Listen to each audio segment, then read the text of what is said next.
Bonsoir et bienvenue dans ce premier numéro de l'année de Tové, qui veut dire parler vrai dans l'une des langues que compte l'ère Djoubéa Kapomé. Le principe de votre émission, décrypter l'actualité avec un invité politique. Pour vous donner la parole, un invité de la société civile viendra en plateau pour poser directement vos questions aux élus. Au cours de l'émission, Mathurin Derel nous livrera son analyse à travers une problématique soulevée durant l'entretien. Ce sera la carte blanche. Et pour terminer, un regard sur l'actualité internationale et régionale. Pour ce premier numéro, nous avons choisi de parler de l'avenir institutionnel et des réformes fiscales, des thèmes cruciaux qui vont animer cette année. Et pour ce faire, nous recevons Nicolas Metzdorf, président et fondateur de Génération NC, premier parti à avoir présenté sa vision de l'avenir en vue du référendum de projet en juin 2023. C'est l'entretien et c'est maintenant.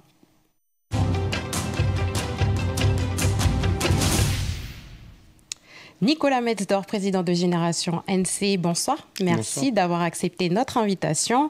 Votre projet s'intitule « La réunification calédonienne ». Quand vous parlez de réunification, de quoi parlez-vous exactement? Est-ce que ce n'est pas disproportionné comme propos? On pense tout de suite à la réunification allemande ou alors à une partition. La situation est loin d'être le cas ici. Je crois en tout cas, elle n'est pas la même, en tout cas, que par rapport à la réunification allemande. Non, bien sûr, parce que l'histoire est différente, mais je crois qu'on est arrivé à un moment dans notre pays où on est quand même assez fracturé.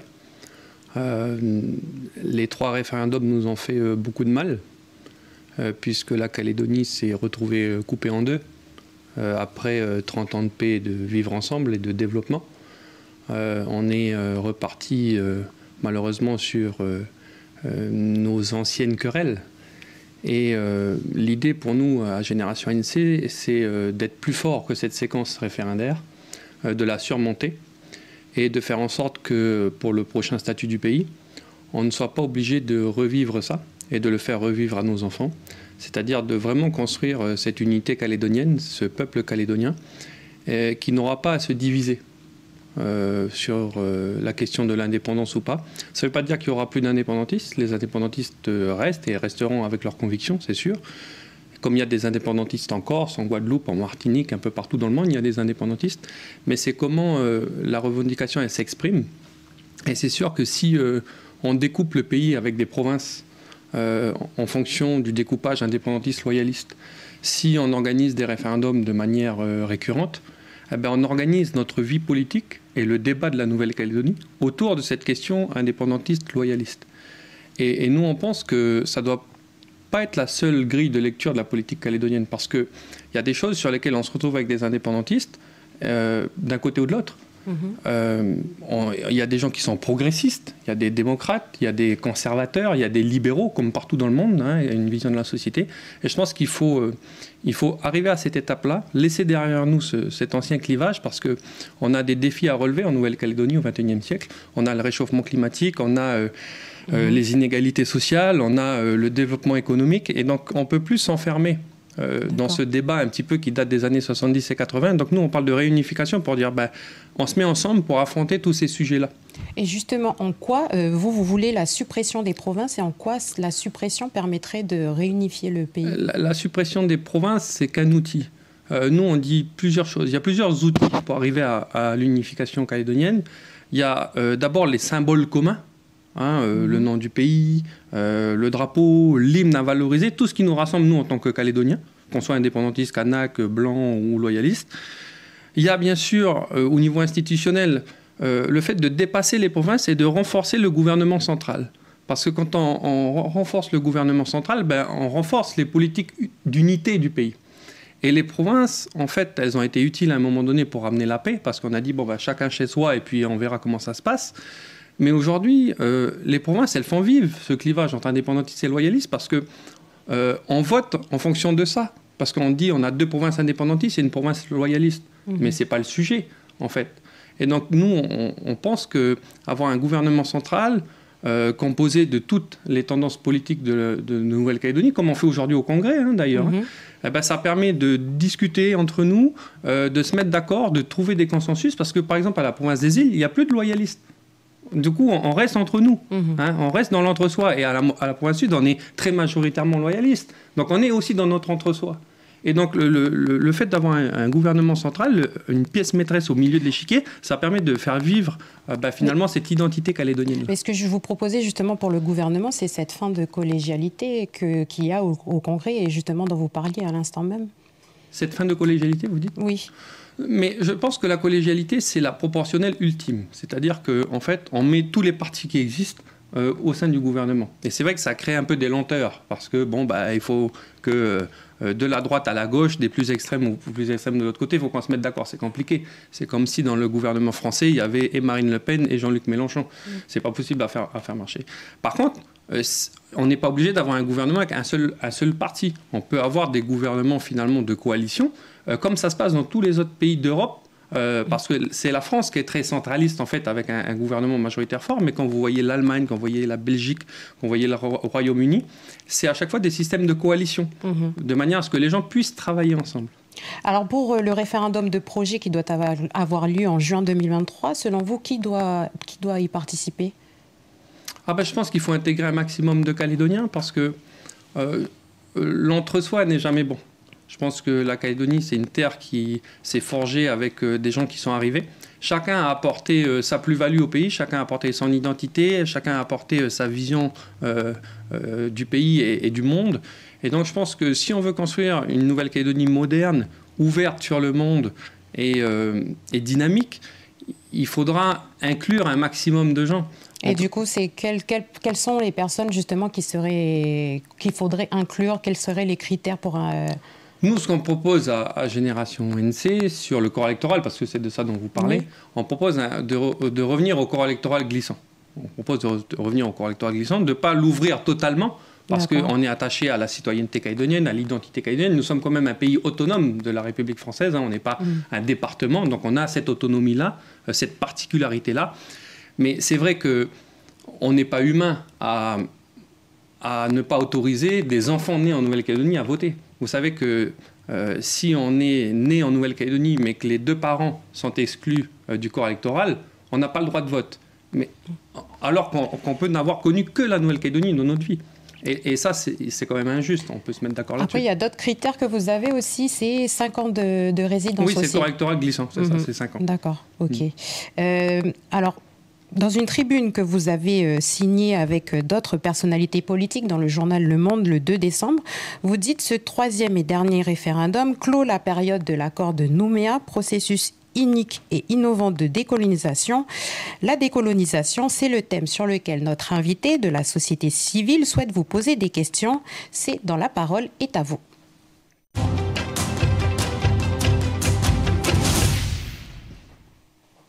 Nous accueillons sur le plateau Florenda Nirikani. Vous êtes impliquée dans la vie associative au sein de l'UJPE et des Semea Porawaro. Et ce soir, vous avez 2 questions à poser à notre invité. Bonjour à tous, avec Nicolas. Bonjour. Alors, du coup, Nicolas, j'aimerais bien te poser la question suivante. Que signifie pour toi la décolonisation ? Pour moi, la décolonisation, c'est ne plus vivre dans un système colonial où il y a une puissance qui dirige de manière autoritaire le pays et les personnes qui sont en place. C'est aussi le fait d'avoir une égalité entre toutes les communautés. Moi, je sépare vraiment la question de la décolonisation de l'indépendance. Je pense que c'est quelque chose qu'il faut arriver à déconnecter parce que c'est 2 choses qui sont totalement différentes. Je pense qu'on peut être un pays indépendant et toujours être colonisé, et on peut être un pays non indépendant et ne plus être colonisé.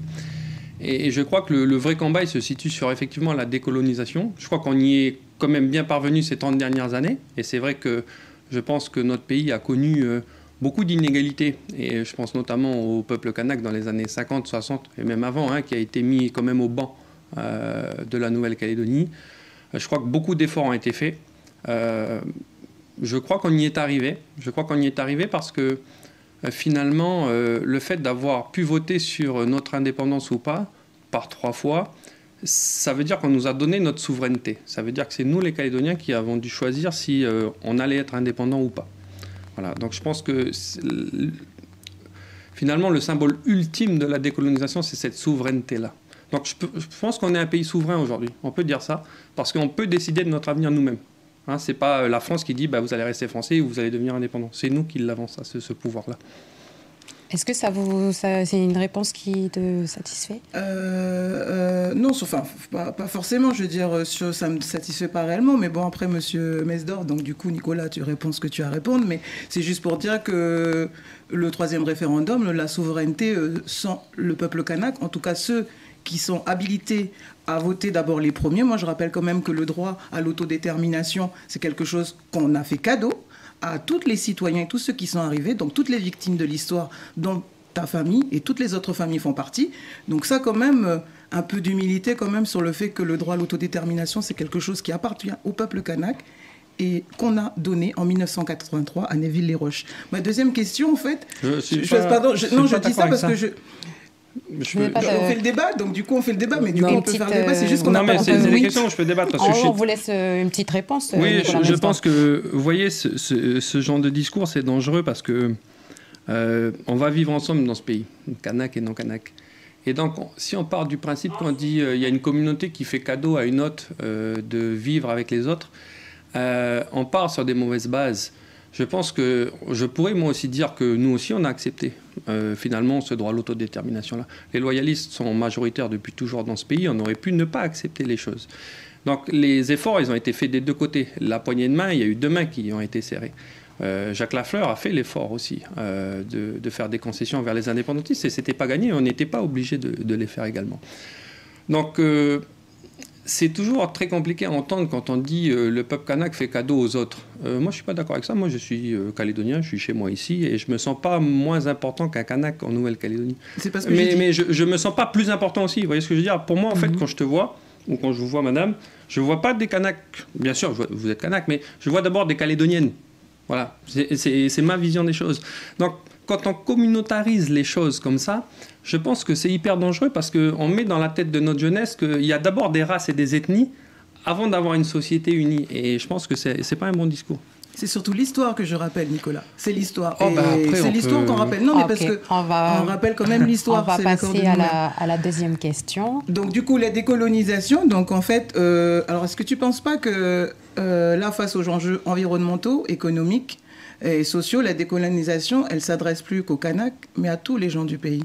Parce que tout à l'heure, tu parlais de souveraineté, mais là, moi, je parle plus de décolonisation de l'esprit, sur comment on éduque une génération à consommer, à être dans la société de consommation, à voir plein de choses, à continuer à faire, on va dire... moi, je parle de la société de consommation dans laquelle nous sommes. Donc, tu ne penses pas que la décolonisation, elle s'adresse pour nous tous? Je ne sais pas du coup si c'est le mot décolonisation qui est adéquat là, parce que le mot décolonisation, il est lié à une histoire coloniale. Ce dont tu fais part aujourd'hui, c'est les enjeux du XXe siècle, ce dont nous on parlait. Et je pense que ça, c'est plus une prise de conscience de la société humaine, en fait. De dire que effectivement, on est face à des nouveaux défis, le réchauffement climatique, la production de déchets, comme je le disais tout à l'heure, les inégalités sociales. Et donc, il faut avoir, c'est vrai ce que tu dis, une liberté d'esprit, une créativité pour essayer de faire en sorte que notre modèle, il évolue et qu'il ne laisse personne au bord de la route et surtout qu'il nous permette d'avoir un environnement qui nous fasse vivre de manière digne et correcte. Donc, je suis d'accord avec ce que tu dis, mais du coup, j'y mettrai pas le mot décolonisation. Pour moi, le mot décolonisation, il est vraiment lié du coup à la colonisation pénitentiaire qu'on a connue, pénale ou de peuplement. Et je pense qu'on en est sorti. Donc, je sépare bien les deux sujets. D'accord. Oui. Du coup, moi, je les sépare pas, je les mets dans un seul. Du coup, c'est la dernière. Moi, je termine juste. Je peux terminer rapidement. Donc, terminer, c'est juste dire. Il faut arrêter de dire le peuple calédonien, parce que le peuple calédonien, il n'existe pas. Le peuple calédonien, il n'existe pas. Le peuple kanak existe et le peuple français l'a reconnu par le biais de l'accord de Nouméa. Donc le dire, c'est mentir aux enfants. N'oubliez pas que le peuple kanak, il accepte et toutes les communautés qui doivent y vivre. Non, mais voilà, moi je voulais juste terminer sur ça. Donc, merci Florenda pour votre participation. Merci Monsieur Metzdorf, une réaction par rapport à... Non, mais je pense que ce que dit Florenda, même si j'aime beaucoup parce que je la connais par ailleurs, je pense que ce qu'elle dit est dangereux parce que les peuples se sont forgés de communautés différentes. Le peuple kanak, il n'a pas les mêmes origines. On voit bien qu'il y a des Kanaks qui sont différents entre la Grande Terre, entre les îles. Donc, ce qu'on est en train de vivre, nous, aujourd'hui, ça fait 200 ans en Nouvelle-Calédonie qu'il y a des nouvelles communautés qui sont arrivées. on ne va pas rester chacun dans notre coin, on va se mélanger, il y a des métis qui se forment, il y a des couples noirs, blancs, vietnamiens, wallisiens, etc.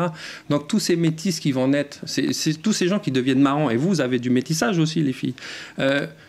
On va les ranger comment? On va dire, c'est des Kanaks ou c'est des Français?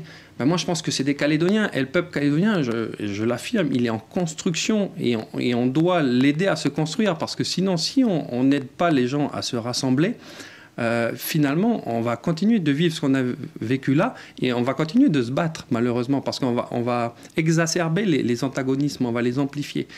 Et moi, je voudrais passer un message, c'est qu'il ne faut pas que le peuple kanak, qui est un peuple qui est fort, qui est millénaire, qui a une culture qui est très puissante, se referme aussi sur lui-même, parce que c'est ce que tu dis un peu dans ton discours.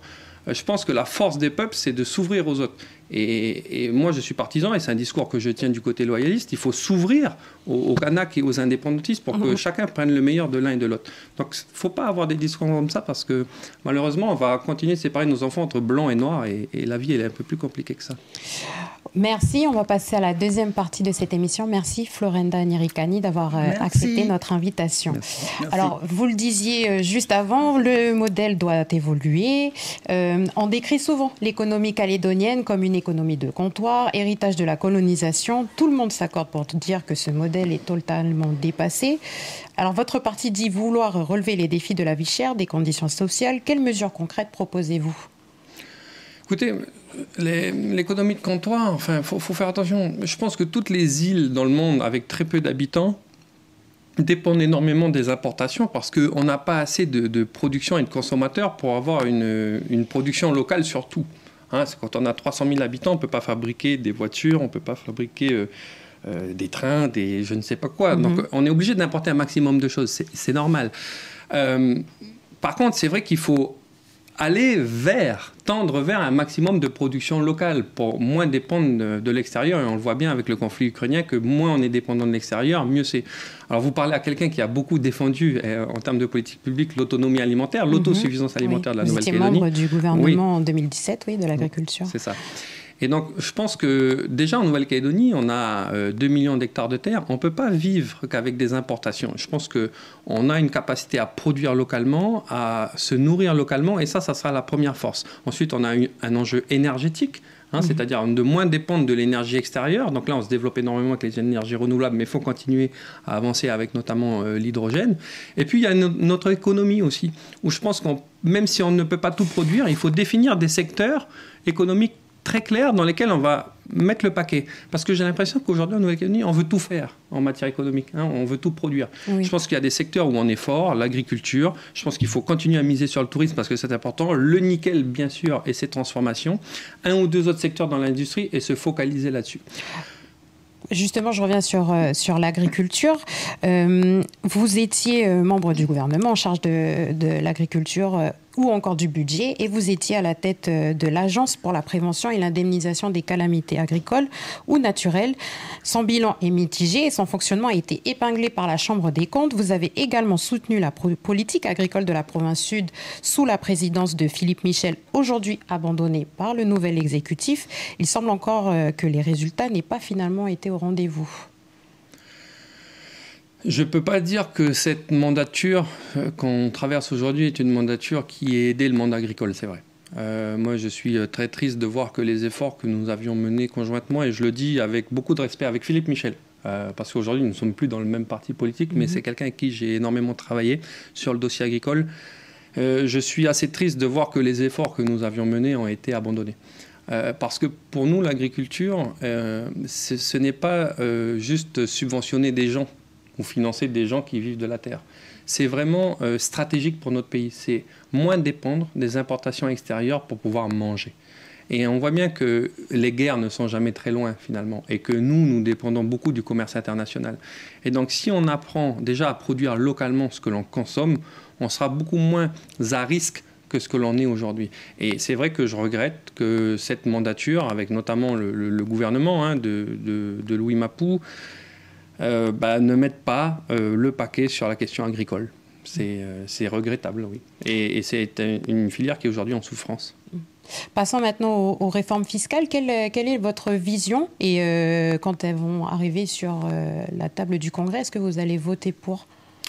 Ça dépend parce que Louis Mapou a été très loin dans ses réformes fiscales. Il a proposé quasiment 40 milliards d'impôts nouveaux.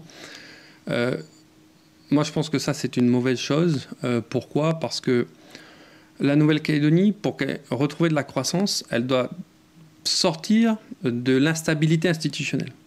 Il n'y a pas de croissance économique, il n'y a pas de production de richesse, donc de paiement d'impôts, d'aide sociale, dans un pays qui ne sait pas où il va.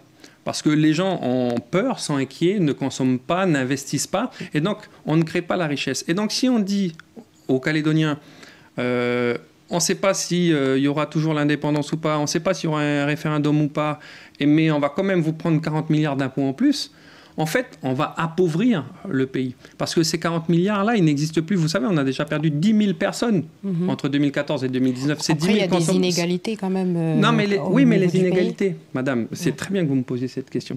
Les inégalités, elles ne se traitent pas juste par l'impôt. Justement, quelles mesures vous proposeriez-vous ? Justement, alors nous, ce qu'on dit, la première chose pour retrouver le développement économique et l'emploi, parce que comment on résorbe les inégalités ? C'est pas en faisant des aides sociales, c'est en donnant du boulot aux gens. Faut que les jeunes ils aient du trop d'aides sociales ici. Non, c'est pas mon sujet. Je dis juste que quelqu'un qui a un salaire, quelqu'un qui a un travail, il n'a pas besoin d'avoir d'aide parce qu'il est payé, parce qu'il peut subvenir par la force de son travail à ses besoins. Donc pour retrouver de l'emploi, pour retrouver du travail, pour que les entreprises réembauchent, pour que les collectivités recréent des postes, parce qu'aujourd'hui on en supprime, il faut sortir de l'impasse institutionnelle. Parce que vous verrez, quand on aura signé le nouvel accord, et je l'espère rapidement, avec les indépendantistes, les loyalistes et l'État, on va réouvrir devant nous plusieurs dizaines d'années de visibilité, de sérénité et de stabilité. Et donc, les gens vont se remettre à dépenser de l'argent, à consommer et à investir. Là, les gens, ils ne le font pas parce qu'ils ne voient pas loin. Ils ne voient pas loin devant eux. Et quand on va réouvrir, ça va se réamorcer. Alors, est-ce qu'il ne faut pas traiter des choses dans l'urgence aujourd'hui quand même au niveau fiscal ? Parce que, bon, parmi les 40 milliards, il y a beaucoup d'impôts nouveaux qui ne servent à rien. Mais moi, je suis plutôt favorable. Par exemple, à Génération NC, on porte la taxe de redevance sur le nickel. Parce qu'aujourd'hui, on va demander aux Calédoniens de payer plus, notamment aux petits ménages avec la TGC. Mais le nickel, il était à 100 000 $ la tonne. Il était à 100 000 $ la tonne. Et tous les ans, on exporte des milliers de tonnes de nickel. Où va cet argent ? Pourquoi il ne revient pas aux collectivités calédoniennes ? Moi, je ne comprends pas qu'on puisse demander aux Calédoniens et aux petits de payer de plus en plus et ne pas taxer les sociétés qui exportent notre nickel, surtout quand le cours est très haut. On pourrait retrouver les milliards qu'on a perdus grâce à ça. Alors, Nicolas Metzdorf, vous étiez en France pour présenter votre projet, mais aussi pour rencontrer les cadres du mouvement En Marche pour soutenir la candidature d'Emmanuel Macron. Alors, quel bilan laisse-t-il ? Mathurin Derel nous en parle dans la carte blanche.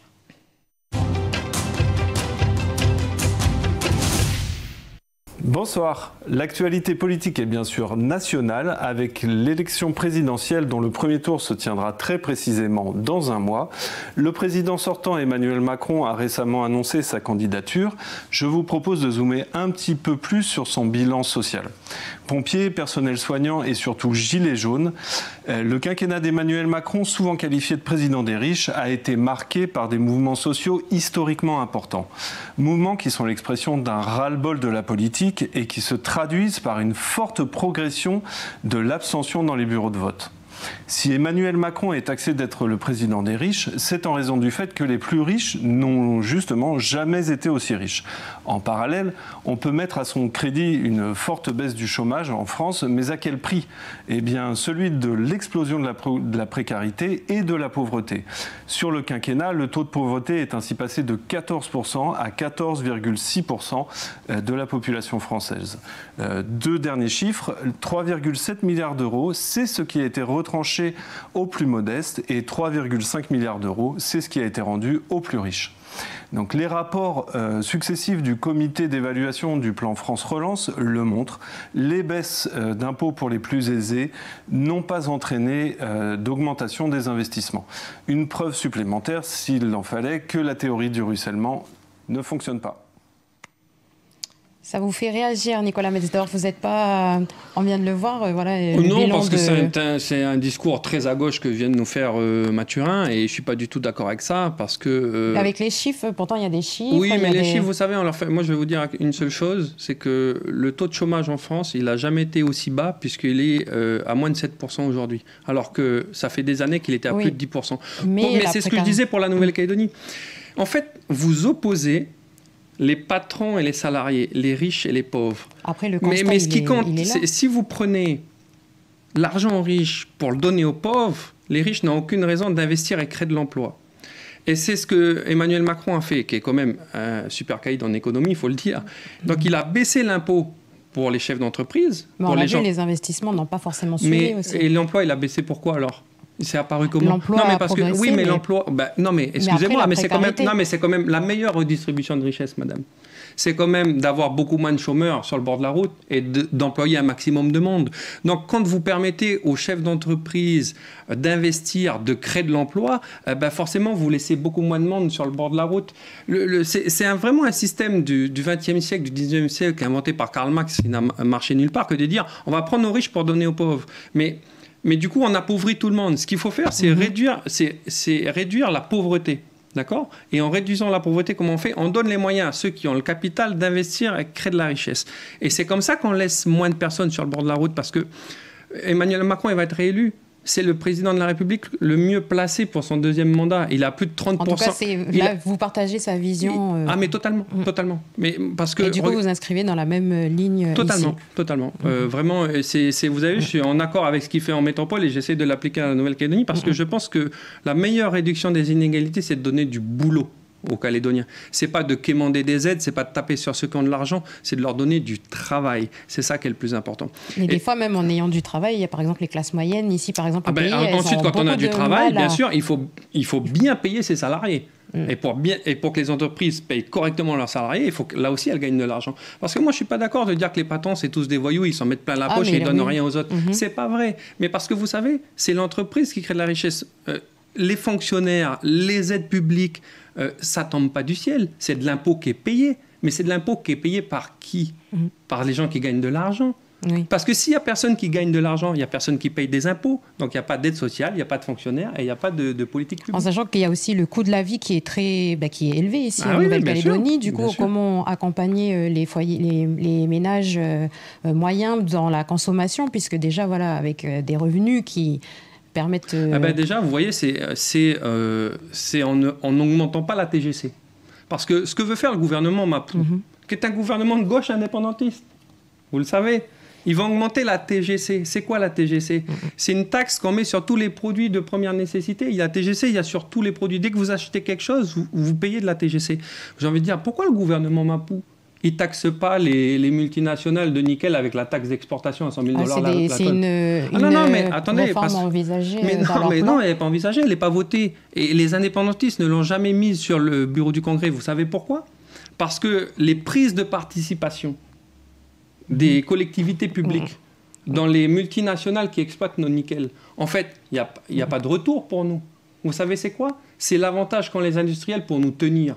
Et donc, quand la province Nord elle est actionnaire de l'usine du Nord, qu'est-ce qu'ils disent les mecs qui exploitent l'usine du Nord? Ils disent, surtout vous qui êtes actionnaire de l'usine, vous ne mettez pas en place la taxe d'exportation et la redevance d'extraction parce que ça va nous coûter de l'argent.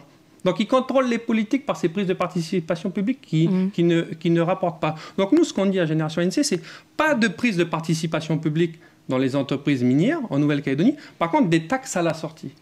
Parce que les prises de participation publique, c'est de l'achat de politique. Alors, je vous propose maintenant qu'on fasse un tour de l'actualité régionale dans le plan large.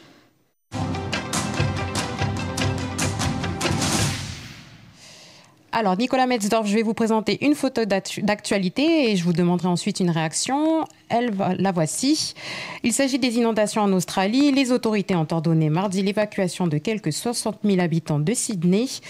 Depuis le début des inondations la semaine dernière, sur la côte est du pays, 20 personnes sont décédées. Les experts soulignent le rôle du changement climatique dans ces catastrophes. Une réaction rapidement, Monsieur Metzdorf. Une pensée pour les familles qui ont été impactées, à toutes ces familles australiennes.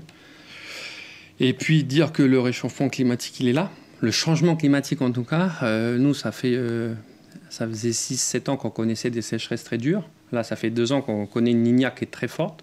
Donc, on voit que les phénomènes s'extrémisent, en fait, de plus en plus, soit des très grosses sécheresses, soit des très grosses périodes de pluie.